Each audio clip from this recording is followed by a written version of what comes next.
excited to be here.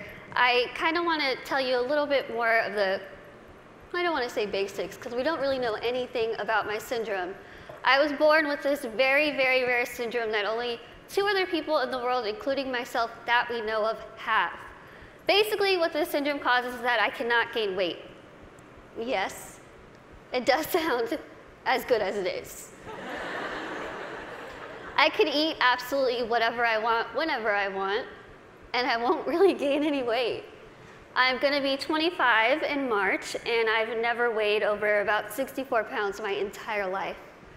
When I was in college, I hid, well, I didn't hide, everyone knew it was there, but it was a giant tub of Twinkies, donuts, chips, Skittles, and my roommate would say, I could hear you at 12:30 reaching under your bed to get food. But I'm like, you know what? It's all right. I can do these things because there are benefits to this syndrome. There are benefits to not being able to gain weight. There are benefits to being visually impaired. There are benefits to being kind of really small. A lot of people think, Lizzie, how in the world are you saying there's benefits when you can only see out of one eye? Let me tell you what the benefits are, because they're great. I wear contacts, half off contacts. When I wear my reading glasses, half off prescription. If somebody is annoying me, being rude, stand on my right side. It's like you're not even there. I don't even know you're standing there. Right now, if I stand like this, I have no clue that there's this whole side of the room. Also, being small, I am very willing to volunteer myself to go to Weight Watchers, go to some gym and say, hi, I'm Lizzie. I will be your poster child. Put my face on whatever you need and I will say, hi, I use this program. Look how well it worked. Even though there are really amazing things that have come from this syndrome, there are also things that have been very, very difficult, as you can imagine. Growing up, I was raised 150% normally. When I was my parents' first child, and when I was born, the doctors told my mom, your daughter has no amniotic fluid around her at all. So when I was born, it was a miracle that I came out screaming.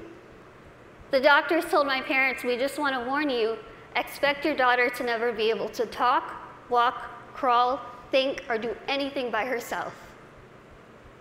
Now, as first-time parents, you could think that my parents would say, oh no, why? Why are we getting our first child to have all these unknown problems? But that's not what they did. The first thing they told the doctor was, we want to see her, and we are going to take her home and love her and raise her to the best of our abilities. And that's what they did. I credit pretty much everything that I've done in my life to my parents. My dad is here with me today, and my mom is at home watching. Hi, Mom. She's recovering from a surgery, and she has been the glue that's held our family together and giving me the strength to see that she's going through so much, but she has this fighting spirit that she's instilled in me, that I have so proudly been able to stand in front of people and say, you know what, I've had a really difficult life, but that's okay. That's okay. Things have been scary, things have been tough. One of the biggest things that I had to deal with growing up was something that I'm pretty sure every single one of us in this room has dealt with before. Can you guess what that is? Starts with a B. Can you guys guess it? Boys. Bullying. I know what y'all are thinking. I should have come, why couldn't I sit here with them? I had to deal with bullying a lot, but as I said, I was raised very normally. So when I started kindergarten, I had absolutely no idea that I looked different. No clue. I couldn't see that I looked different from other kids. I think of it kind of as a big slap of reality for a 5-year-old because I went into school first day decked out in Pocahontas gear. I was ready. I went in with my backpack that looked like a turtle shell because it was bigger than me. And I walked up to a little girl, I smiled at her. She looked up at me like I was a monster, like I was the scariest thing she'd ever seen in her life. My first reaction was, she is really rude. I am a fun kid and she's the one missing out, so I'll just go over here and play with blocks or boys. I thought the day was going to get better, and unfortunately it didn't. The day kind of got worse and worse, and a lot of people just wanted to have absolutely nothing to do with me, and I couldn't understand why. Why? What did I do? I didn't do anything to them. In my mind, I was still a really cool kid. So I had to go home and ask my parents, what's wrong with me? What did I do? Why don't they like me? And they sat me down and they said, Lizzie, the only thing that's different about you is that you're smaller than the other kids. You have this syndrome, but it's not going to define who you are. They said, go to school, pick your head up, smile, continue to be yourself, and people will see that you're just like them. And so that's what I did. I want you to think and ask yourself this in your head right now. What defines you? Who are you? Is it where you come from? Is it your background? Is it your friends? What is it? What defines who you are as a person? It's taken me a very long time to figure out what defines me. For so long, I thought what defined me was my outer appearance. I thought that my little tiny legs and my little arms and my little face was ugly. I thought it was disgusting. I hated when I would wake up in the morning and I was going to middle school and looking in the mirror, getting ready and thinking, can I just scrub this syndrome off? It would make my life so much easier if I could just scrub it off. I could look like the other kids. I wouldn't have to buy clothes that had Dora the Explorer on it. I wouldn't have to buy stuff that was bedazzled when I was trying to be like the cool kids. I would wish and pray and hope and do whatever I could to pray that I would wake up in the morning and I would be different and I wouldn't have to deal with these struggles. It's what I wanted every single day, and every single day I was disappointed. I have an amazing, amazing support system around me who never pity me, who are there to pick me up if I'm sad, who are there to laugh with me during the good times, and they taught me that even though I have this syndrome, even though things are hard, I can't let that define me. My life was put into my hands, just like your lives are put into yours. You are the person in the front seat of your car. You are the one who decides whether your car goes down a bad path or a good path. You are the one that decides what defines you. And let me tell you, it could be really really hard to figure out what defines you. Because there are times where I would just get so annoyed and frustrated, and I don't care what defines me. When I was in high school, I found a video, unfortunately, that somebody posted of me, labeling me the world's ugliest woman.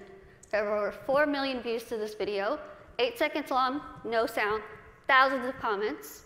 People saying, Lizzie, please, please just do the world a favor, put a gun to your head and kill yourself. Think about that. If people told you that, strangers told you this. I cried my eyes out, of course, and I was ready to kind of fight back, and something kind of clicked in my head, and I thought, I'm just going to leave it alone. I kind of started realizing that my life is in my hands. I could either choose to make this really good, or I can choose to make this really bad. I could either be grateful and open my eyes and realize the things that I do have and make those the things that define me. I can't see out of one eye, but I can see out of the other. I might get sick a lot, but I have really nice hair. Thanks. You guys are like the best little section right here. Oh, you lose my train of thought. Okay, where was I? Hair, okay, thank you. Okay, so I could either choose to be happy or I could choose to kind of be upset with what I have and still kind of complain about it. But then I started realizing, am I gonna let the people who called me a monster define me? Am I gonna let the people who said kill it with fire define me? No. I'm gonna let my goals and my success and my accomplishments be the things that define me, not my outer appearance, not the fact that I'm visually impaired, not the fact that I have this syndrome that nobody knows what it is.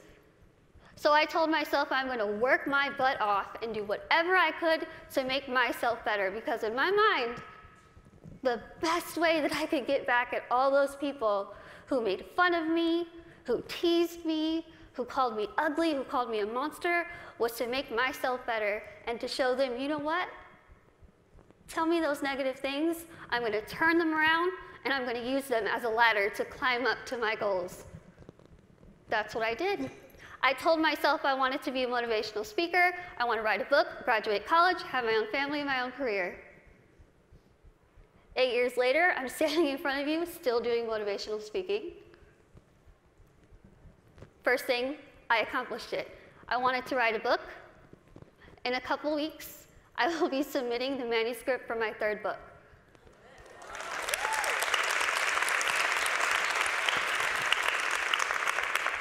I wanted to graduate college, and I just finished college. I'm getting a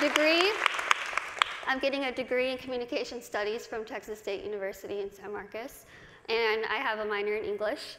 I really tried to use real life experience while I was getting my degree, and my professors were not having it. But I wanted to have, lastly, my own family and my own career, and the family part is kind of down the line. My career part, I feel like I'm really doing well with it, considering the fact that when I decided I wanted to be a motivational speaker, I went home, I sat in front of my laptop, went to Google, typed in how to be a motivational speaker. I'm not even joking. I worked my butt off. I used the people who were telling me that I couldn't do this to motivate me. I used their negativity to light my fire to keep going. Use that. Use that. Use that negativity that you have in your life to make yourself better, because I guarantee you, you will win. Now, I want to end with asking you again. I want you to leave here and ask yourself what defines you. But remember, brave starts here. Thank you.